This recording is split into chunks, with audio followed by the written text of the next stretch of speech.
नमस्कार, India voice पर स्वागत है आपका। मैं हूं आपके साथ प्रियंका मिश्रा।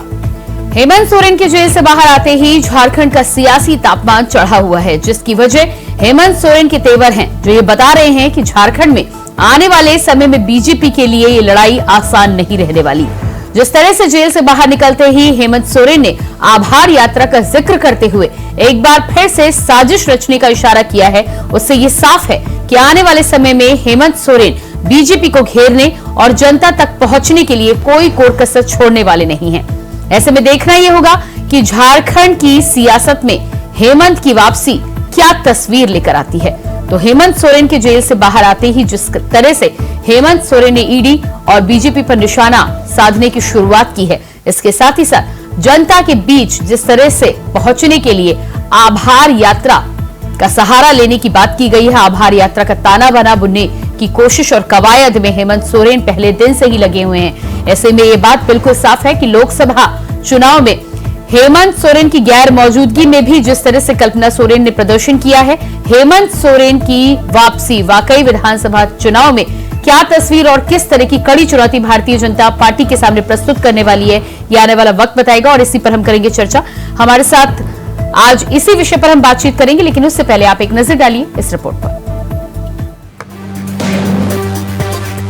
हेमंत सोरेन के जेल से बाहर आने के बाद उनके सियासी तेवर बतला रहे हैं कि झारखंड की सियासी जंग बेहद दिलचस्प मोड़ पर पहुंच चुकी है। झारखंड के पूर्व मुख्यमंत्री हेमंत सोरेन ने जेल से बाहर आते ही विधानसभा चुनाव का बिगुल फूंक दिया है। सियासी संदेश के बीच हेमंत सोरेन ने एक बड़ा आरोप बीजेपी पर मढ़ दिया है, ये कहते हुए कि जेल से छूटकर आए अभी उन्हें 2 दिन हुए हैं और फिर से उन्हें फंसाने का षड्यंत्र रचा जा रहा है।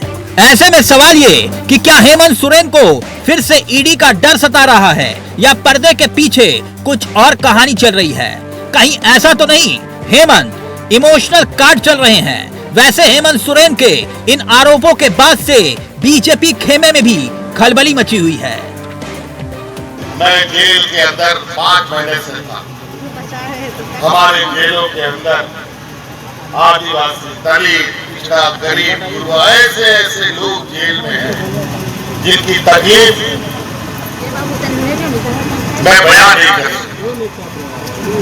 आज बड़ी सुनिश्चित तरीके से झारखंड जो खनिज संपदा राज है, जहां के खनिजों से पूरा देश का अर्थव्यवस्था चलता है, कई चीजों में सबसे अधिक हम लोग देश को रेवेन्यू देते हैं, वही बदले में हमें भीख मिलता है।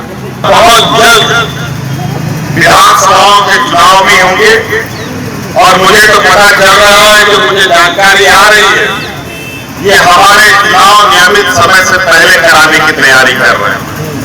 मैं तो इनको चुनाव भी देता हूं,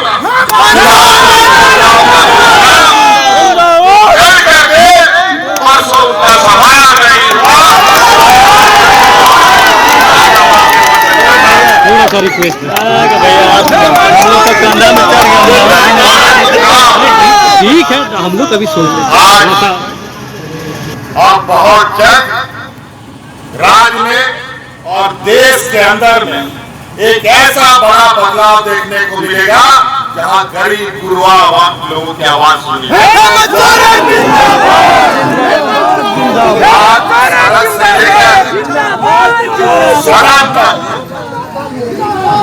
हम लोग ऐसे षड्यंत्रकारियों का हम लोग मुंहतोड़ जवाब देंगे।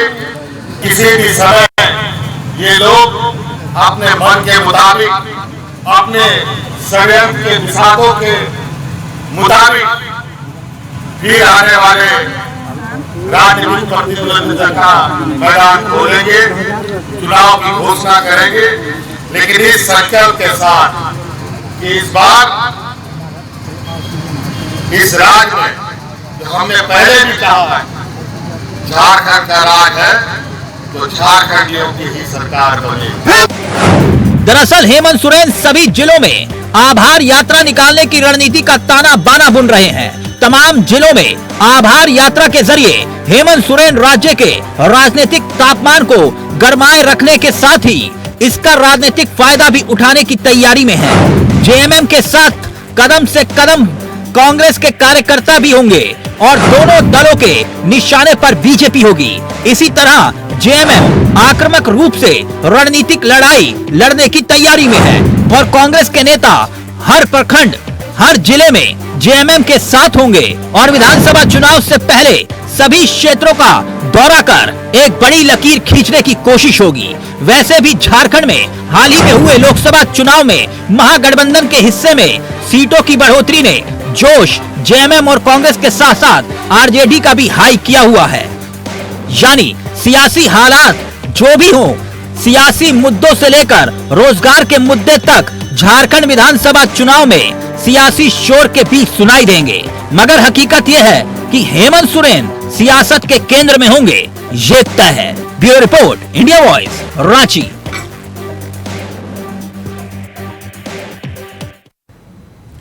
तो हेमंत सोरेन के जेल से आने के बाद जिस तरह की खलबली झारखंड की सियासत में मची है, उसी पर हम करेंगे बातचीत। हमारे साथ नेता बीजेपी से बीजेपी प्रवक्ता जुड़ चुके हैं। अशोक बड़ाइक जी, बहुत स्वागत है आपका। इसके अलावा कांग्रेस प्रवक्ता खुर्शीद हुसैन जी हमारे साथ जुड़े हुए हैं, आपका भी बहुत बहुत स्वागत है। और दीपक कुमार जी, वरिष्ठ पत्रकार, हमारे साथ जुड़े, बहुत स्वागत है आपका भी।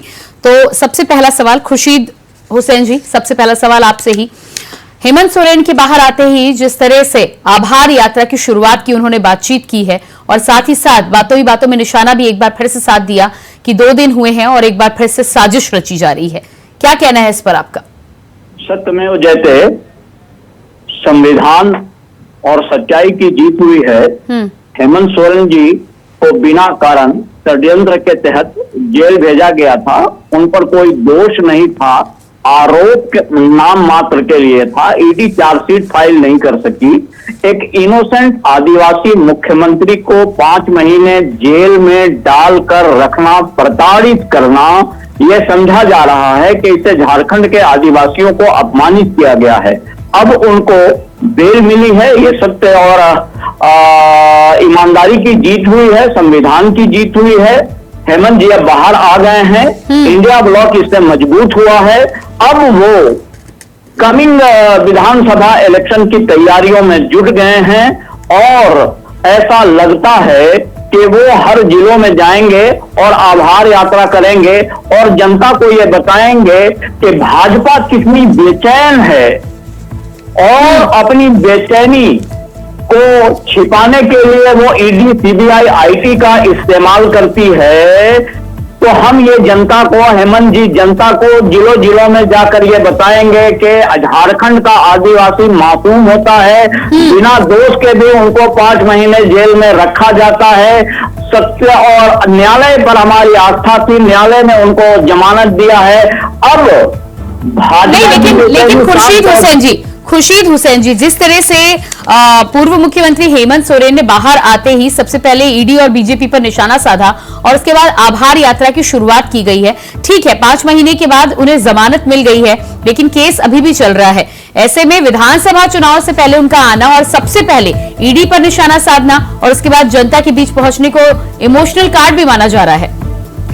ऐसा है कि षड्यंत्र के तहत ही ईडी ने उनको गिरफ्तार किया, मुख्यमंत्री पद से उन्होंने इस्तीफा दिया और जेल गए। 5 महीने तक इनको प्रताड़ित किया गया। तो जाहिर सा बात है कि एक आम बात है कि जब कोई क्रिया होगी तो प्रतिक्रिया होगा। अशोक बड़ाइक जी, जवाब दीजिएगा इस पर। देखिए, ये लोग, मैं आपको बता रहा हूँ, देखिए ये का मामला था और न्यायालय का मामला, ये तीनों में पार्टी सही नहीं। ईडी एक एजेंसी है, उन्होंने अपना स्वयं किया, हेमंत सोरेन को आरोपित किया, न्यायालय ने उनको, लेकिन जिस तरह से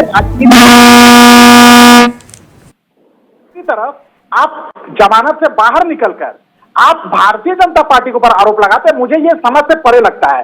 अरे आप सत्यमेव जयते और संविधान का इतना ही आपको सम्मान करना था तो आपको 9 सम्मान आपको ईडी ने भेजा था। तो उस समय तो आपको संविधान और सत्यमेव जयते याद नहीं आया। उस समय आपको यह लग रहा था कि मुझे यही संविधान और यही सत्यमेव जयते मेरे खिलाफ काम कर रहा है, और आज आप सत्यमेव जयते का नारा दे रहे हैं। चलिए, वो उनका विषय है, लेकिन मैं आपको बता दूं, भारतीय जनता पार्टी इन सभी चीजों से घबराने वाले नहीं है। मैं तो पूछना चाहता हूं अपने साथियों से कि हेमंत सोरेन जी जाएंगे, वो 5 सालों में जो अपने निश्चय पत्र के जारी किए थे, वो की जनता, झारखंडी जनता वो लेकर बैठी है। CNN के नेता कौन है तो झारखंडी युवा पूछेंगे 25 लाख सरकारी का क्या हुआ, महिला पूछेंगे कि आपने नहीं ठीक है अशोक बड़ाई जी, अशोक बड़ाई जी, अब आप जो भी कह ले, लेकिन जमानत उनको मिली है और जमानत मिलने के बाद जिस तरह से हाईकोर्ट की टिप्पणी भी सामने आई है, उसके बाद आभार यात्रा को लेकर अभी कुछ ही दिन हुए जेल से बाहर आए हुए और आभार यात्रा की शुरुआत हो गई है। यानी कि विधानसभा चुनाव से पहले जेएमएम और खास तौर से पूर्व मुख्यमंत्री हेमंत सोरेन पूरे आक्रामक मोड में नजर आने वाले हैं। आपके पास मैं आती हूं, लेकिन दीपक कुमार जी आपके पास आऊंगी। जिस तरह की रणनीति की बात की जा रही है, बार बार इस बार को लेकर कहा जा रहा था कि साजिश के तहत कहीं ना कहीं गिरफ्तारी हुई है। इस पूरे मामले में अब जिस तरह से ईडी आगे कदम नहीं बढ़ा रही है, कोर्ट ने टिप्पणी भी कर ली है और उसको पूरी तरह से विधानसभा चुनाव से पहले उसका पूरा राजनीतिक लाभ उठाने की तैयारी जेएमएम और पूर्व मुख्यमंत्री ने कर ली है। ऐसे में क्या आपको लगता है कि बीजेपी के लिए ये दाव मुश्किल और कठिन साबित होने वाला है? प्रियंका जी, मैं यही कहूंगा कि हेमंत सोरेन को जमानत मिली है तो निश्चित रूप से हेमंत सोरेन कानून के शुक्रगुजार है, सत्यमेव जयते कहेंगे। और सबसे बड़ी बात यह है कि वो बीजेपी को इसलिए कटघरे में खड़ रहे हैं। ठीक है, ये तो केंद्रीय जांच एजेंसी है जैसा अशोक जी ने कहा, लेकिन अशोक जी को भी ये बात जानना पड़ेगा, जब हेमंत सोरेन को सिर्फ आरोपों के नाम पे ईडी ने कस्टडी में लिया था तो बीजेपी के बड़े बड़े नेताओं ने उनको सर्टिफिकेट दे दिया था कि ये भ्रष्टाचारी है, करप्टेड है और झारखंड में भ्रष्टाचार की सरकार चल रही है। जी बिल्कुल। तो आज है कि वो स्वाभाविक है कि जब उनको आज वो जमानत मिला है तो वो बीजेपी को लपेटे में लेंगी। दूसरी बात सबसे बड़ी चीज है कि अगर हेमंत सोरेन को जमानत नहीं मिलता तो कल्पना सोरेन तैयार थी विधानसभा चुनाव की मॉनिटरिंग करने के लिए जी, और उनकी मॉनिटरिंग को आपने लोकसभा में देख लिया कि उन्होंने जो है जिस तरह से मॉनिटरिंग की तो महागठबंधन को 5 सीटें मिली लोकसभा में। अब चूंकि हेमंत सोरेन बाहर आ गए हैं तो अब है कि यहाँ डबल स्टार हो गया, 1 और 1 11 हो गए हैं। अब हेमंत सोरेन और कल्पना सोरेन का जादू जो है वह आने वाले विधानसभा में बढ़ चढ़ करके बोलेगा।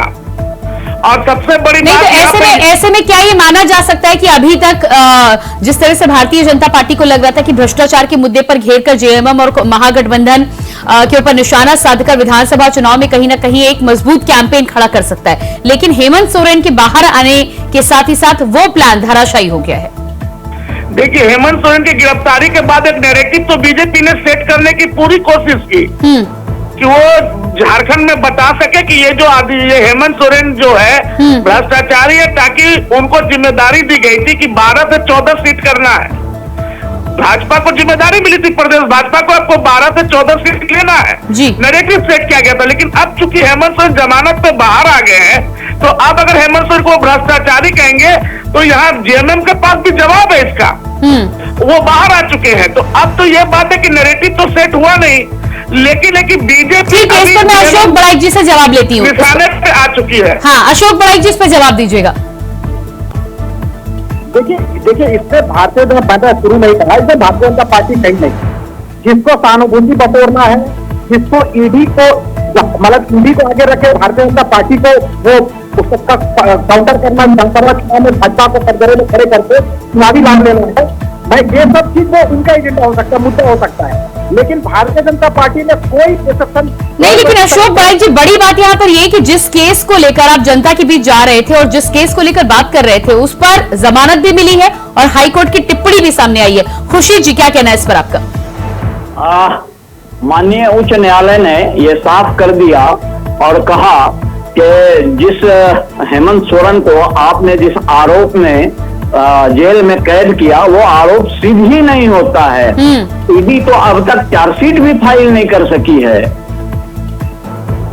और इसमें यह कहना है कि इससे पहले 2019 के चुनाव में 28 एसपी सीटें थी, उसमें सिर्फ भाजपा को 2 सीटें मिली थी। भाजपा की बेचैनी यही साफ दिखलाती है कि वो अब इस चुनाव में कैसे चुनाव लड़ेंगे। हिमंता बिश्व शर्मा रोज रोज रांची आ रहे हैं और यहाँ के नेताओं को टिप्स दे रहे हैं। वो खुद भ्रष्टाचारी है, शारदा चिटफंड घोटाले का भ्रष्टाचारी है। अशोक बड़ाई जी, आपका जवाब? ये तो ये लोग न्यायालय के प्रवक्ता बने हुए हैं, कौन भ्रष्टाचारी है कौन नहीं। अरे न्यायालय के ऊपर आज माननीय हेमंत सोरेन जी को न्यायालय ने उनको कोर्ट ने उनको जमानत दी है। हम उनका अरे सम्मान अशोक करते हैं। बड़ाई जी, तो फिर आरोप तो आपकी तरफ से भी लगाए जा रहे थे जब तक हेमंत सोरेन जेल में थे। अब वो बाहर आ गए तो भले ही आप उसे न्यायालय का फैसला बताएं, लेकिन जब तक जेल में थे तब तक आपके किसी नेता ने कोई कोर कसर नहीं छोड़ी उन्हें भ्रष्टाचारी बताने में। देखिए मैडम, ये प्रथम दृष्टया ईडी ने उनके ऊपर चार्जशीट फाइल किया था, उनके ऊपर आरोप दर्ज किया था। तो एक प्रमुख विपक्षी दल होने के नाते हम लोगों ने राज्य की जनता को बताया कि जो पार्टी को आप लोगों ने सत्ता सौंपा है वो सत्ता के दुरुपयोग करके किस तरह से हम लोगों ने हम ईडी के प्रवक्ता नहीं है, लेकिन ईडी ने जिस तरह से हेमंत सोरेन जी को आरोपित बताया था, हम लोगों ने उसी को आधार बनाकर लगातार विभिन्न चैनलों में लगातार जनता के बीच में जा रहे थे। आज न्यायालय ने उनको बेल दिया है, तो हम तो न्यायालय का सम्मान करते हैं मैडम, हम कभी न्यायालय के खिलाफ नहीं जाएंगे। लेकिन जरा इन लोगों से पूछिए, हेमंत बिस्वा जी के बारे में बोलेंगे क्या ये न्यायालय के प्रवक्ता? नहीं तो अशोक, हाँ जवाब दीजिएगा खुर्शीद जी जवाब दीजिएगा। न्यायालय ने कभी हेमंत बिस्वा जी को आरोपित बताया है क्या? नहीं बताया तो ये प्रवक्ता न्यायालय के प्रवक्ता नहीं, वो तो बीजेपी के वॉशिंग मशीन में धुल गए ना, तब ना। वो तो पहले कांग्रेस में थे, जब भ्रष्टाचार का उन पर आरोप लगा तो आपके यहाँ गए और आपके वॉशिंग मशीन में धुल गए। ऐसे कितनी लंबी लिस्ट है, अजीत पवार है, प्रफुल्ल पटेल है, छगन भुजबल है, फिर कौन बंगाल वाला अधिकारी है, ऐसे तो बहुत सारे लोग हैं जो भाजपा के वॉशिंग मशीन में गए और वहां से धुल गए। आपने किसी को अध्यक्ष बना दिया, किसी को मुख्यमंत्री बना दिया, किसी को कैबिनेट मंत्री बना दिया। ईडी तो भाजपा की ये भी संस्था बनकर काम कर रही थी ना पूरे देश में, सिवाय विपक्ष के नेताओं के को टारगेट करने के अलावा ईडी ने क्या सत्ता पक्ष के किसी आदमी के गिरबान में हाथ डाला? एक एग्जाम्पल पूरे देश में दिया जा सकता है क्या? सिवाय विपक्ष के नेताओं को परेशान करने के ईडी ने कोई और दूसरा काम किया है क्या? हेमंत सोरेन के मामले में ईडी चार्जशीट फाइल नहीं कर सकी, न्यायालय ने इसी पर टिप्पणी की कि इस आरोप में आपने इनको गिरफ्तार किया है, कोई उनका तो आरोप बनता ही नहीं है। दादाजी के घर से संपत्ति अर्जित किए थे क्या? चलिए कुल मिलाकर अशोक बड़ाई जी अब ये बताइएगा, आभार यात्रा, अशोक बड़ाई जी सवाल सुनिएगा। अशोक बड़ाई जी, अब जिस तरह से हेमंत सोरेन जेल से बाहर आ चुके हैं, आभार यात्रा को लेकर अब शुरुआत होने वाली है राज्य में, और विधानसभा चुनाव से पहले एक तरफ कल्पना सोरेन पहले ही भारी पड़ती हुई नजर आ रही थी लोकसभा चुनाव में, जिस तरह का प्रदर्शन रहा है और जिस तरह की अब उनकी अहमियत झारखंड की राजनीति में हो चुकी है। हेमंत सोरेन अब बाहर आए हैं और आभार यात्रा के जरिए जनता तक पहुंचेंगे, क्या लग रहा है आपको? देखिए मैडम, इससे पहले भी सहानुभूति बटोरने की कोशिश की गई थी। कल्पना सोरेन जी अरे लेकिन अशोक बड़ाई जी, अगर आप उसे सहानुभूति कहें तो सहानुभूति का भी लाभ मिला है जेएमएम को। प्रियंका जी, मैं इसी विषय पे बोल रहा हूँ। देखिए, ये लोग पूरी सहानुभूति बटोरने का कोशिश किए, क्या उसका परिणाम आया? 81 विधानसभा में, इस लोकसभा में 52 सीटों पर लोगों को मुख्य खानी पड़ी। और तो प्रियंका जी, ये तो शर्मनाक वाली स्थिति है कि चंपई सोरेन जी मुख्यमंत्री रहते हुए लोकसभा चुनाव में अपने विधानसभा जो सीट है सरायकेला, उसका वो पीछे रह गए। तो यही सहानुभूति है इनकी। अरे अभी तो 52 सीट पे पिछड़े हैं मैडम। अभी ये राज्य की जनता सहानुभूति है, रोने और चिल्लाने ठीक है, इस पे जवाब दूंगी। लेकिन अशोक बड़ाई जी, आपको भी तो आदिवासी क्षेत्रों में 3 सीटों पर हार का सामना करना पड़ा है ना? आपको भी झारखंड में आदिवासी सीटों पर हार का सामना करना पड़ा है। मैडम, ये प्रशासन ये लोग बनाते हैं, मैं आपको बता रहा हूँ। झारखंड में 28% ट्राइबल है। और आपके केंद्रीय मंत्री को भी हार का सामना करना पड़ा ना झारखंड में। लोकतंत्र हम स्वीकार करते हैं ना, लोकतंत्र स्वीकार करते हैं। शिबू सोरेन जी भी मुख्यमंत्री रहते हुए तमाड़ से हारे थे। शिबू सोरेन जी भी झारखंड मुक्ति मोर्चा के बड़े नेता है, वो दुमका से चुनाव हारे थे। तो इसका मतलब ये नहीं कि लोकतंत्र में हार जीत होते रहती है। राहुल गांधी भी वायनाड चुनाव हारे थे।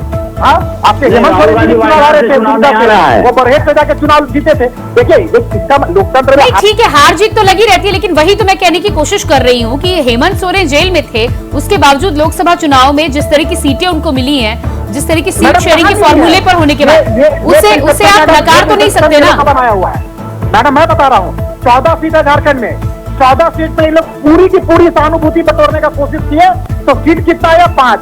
और भारतीय जनता पार्टी और एनडीए में कितना आया? 9। तो हम जीते या वो लोग जीते? अरे अशोक बड़ाई जी, बड़ी बात यह है कि आप 12 से 9 हुए।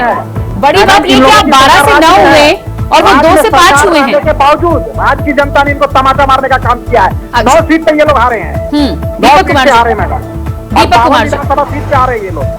दीपक कुमार जी फाइनल कमेंट दीजिएगा। जिस तरह की प्रियंका जी यहाँ पे बातचीत हो रही है कि हेमंत सोरेन की रिहाई के बाद जिस तरह वो 81 विधानसभा की यात्रा पे निकलने की तैयारी कर रहे हैं, ये अप्रत्यक्ष रूप से उन्होंने चुनावी बिगुल विधानसभा का फूंक दिया है और इसमें दो मत नहीं है। ये बात समझना चाहिए, बीजेपी को as a challenge Hemant Soren को लेना चाहिए। मैंने पहले ही बोला था कि कल्पना सोरेन को हल्के में ना ले। नहीं, लेकिन बीजेपी का कहना है, अशोक बड़ाइक जी का कहना है कि सहानुभूति बटोरने की कोशिश कर रहे हैं। सहानुभूति बटोरने की कोशिश कर रहे हैं तो उनको लाभ मिल जाएगा, तो बीजेपी विधानसभा में भी पीछे भी विपक्ष में बैठेगी दोबारा।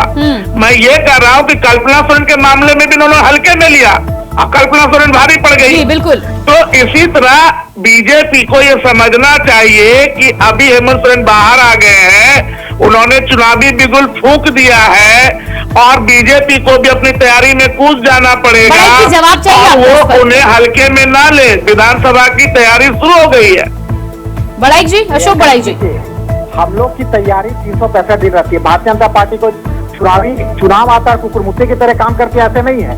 हम लोग 365 दिन संगठन के काम में हम लोग कहीं ना कहीं कार्यकर्ता लगे हुए रहते हैं। हाँ, हमारे प्रमुख जो विपक्षी जिसके साथ हमारी लड़ाई है वो झारखंड मुक्ति मोर्चा है, हम उसको स्वीकार करते हैं और झारखंड मुक्ति मोर्चा से लड़ाई है। हमारी रणनीति भी वैसी बनी हुई है। हम कैसे इस सरकार के बैठे हुए लोगों को पटकनी दे, अलग अलग मुद्दों के माध्यम से। जो ट्राइबल मुद्दा है जिसको लेकर 5 सालों में ये सरकार चुपचाप बैठे रही, तो आप ये मान रहे हैं कि सहानुभूति कार्ड का तोड़ निकालेंगे आप? सभी मुद्दों को लेकर राज्य की जनता के बीच। बड़ाइक जी, आप ये मान रहे हैं कि सहानुभूति कार्ड का तोड़ निकालेंगे आप? अरे ये सिर्फ सहानुभूति बटोर सकते हैं। 5 साल में झारखंडी जनता पूछेगी कि क्या किया सहानुभूति बटोरने के अलावा। हुसैन जी, फाइनल कमेंट दीजिएगा। ऐसा है कि हेमंत सोरेन के जमानत मिलने के बाद वो जो आभार यात्रा झारखंड के 81 विधानसभा में जाएगी, वहां ये बताया जाएगा कि केंद्र की सरकार के अधीन ईडी ने कैसे षड्यंत्र करके एक मासूम आदिवासी मुख्यमंत्री को अपमानित करने का काम किया है और इससे पूरा आदिवासी समाज अपमानित महसूस कर रहा है।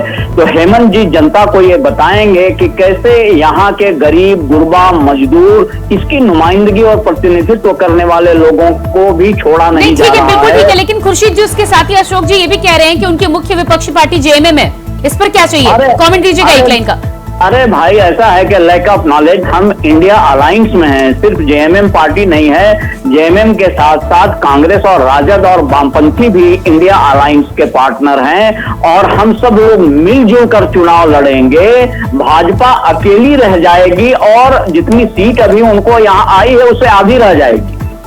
ठीक है, बहुत बहुत धन्यवाद आप सभी का मैं देना चाहूंगी। खुर्शीद हुसैन जी, अशोक बड़ाइक जी और दीपक कुमार जी, बहुत बहुत धन्यवाद जुड़ने के लिए। तो झारखंड की राजनीति में हेमंत सोरेन के बाहर आने के बाद जिस तरह से जेएमएम की पटकथा लिखने का काम हेमंत सोरेन एक बार फिर से करने की कवायद में है। आभार यात्रा की शुरुआत हो चुकी है और अलग अलग जगहों पर पहुंचकर एक तरफ ईडी और भारतीय जनता पार्टी पर निशाना साधा जाएगा, तो दूसरी तरफ राजनीतिक पंडितों का यह भी मानना है कि सहानुभूति कार्ड खेलने की पूरी कोशिश झारखंड विधानसभा चुनाव में जेएमएम के द्वारा और पूर्व मुख्यमंत्री हेमंत सोरेन के द्वारा की जानी है। अब देखना यह होगा कि लोकसभा की तरह ही क्या विधानसभा में भी झारखंड और जेएमएम का ये कार्ड उनको फायदा पहुंचा पाता है या नहीं। फिलहाल हमारे इस खास कार्यक्रम में इतने ही। खबरों के लिए बने रहिए इंडिया वॉइस के साथ। मुझे दीजिए इजाजत, नमस्कार।